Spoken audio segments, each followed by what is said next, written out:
Ang ganda ng upo namin ng aking body dito. Ayan. Tambay-tambay, cellphone, kagigising lang. Ayan, tingnan niyo po yung body ko. Nakamood po ngayon yan. Nakita niyo, dilat po yung body ko. Ayan. Pero sa gabi po, hindi ho dilat na dilat yan. Tulog na tulog ho yan. Ganyan ho yan, oh. Pag ganyan ho yan. Pag nakaupo lang ho yan, sigurado. Paul. Ano. Ganyan ho yan, oh. Tingnan nyo, oh.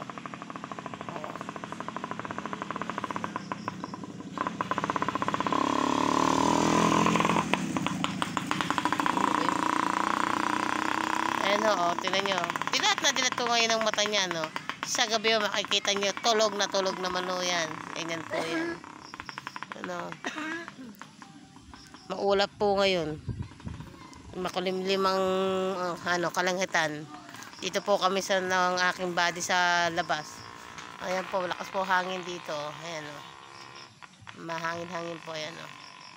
Tara po, presko po hangin niya po dito. Ayan.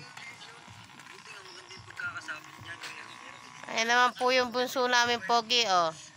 Kaya lang po. Pumunta na kayo dito mga bakla-bakla. Ayan po yung aming bunso, o. Pogi, o. Ayan o. Makikita niyo po, ayan o. Tingnan niyo po yung lunar niya, no. Punta na kayo mga bakla-bakla, ayan, no. Pag nakita ito ni bakla, yari ka. Ayan po. Mine, bunso. Mine na, kay bunso. Mine na ho kayo, ano dito, ayan na, mine nyo na. Ayan po. Ayan po ang nanay niya, no. Ayan, no. Yan po. Kailangan ng binara ko. Ito naman ho, si katulog. Ayan ho yung katulog kong kasama yan ho.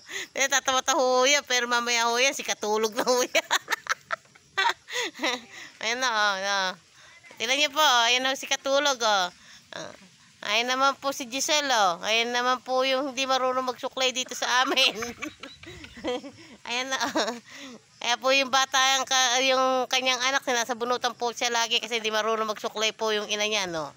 Ayan po. Ano, body ko, tatawa-tawa lang po din eh. Ano, tambay-tambay lang po dito sa labas, oh. Oo, sana dito na lang umulan, oh. Ayan, oh, nakapundol, lakas ng ulan na yan. Dito na lang ibaksak para yung talbos ay madiligan.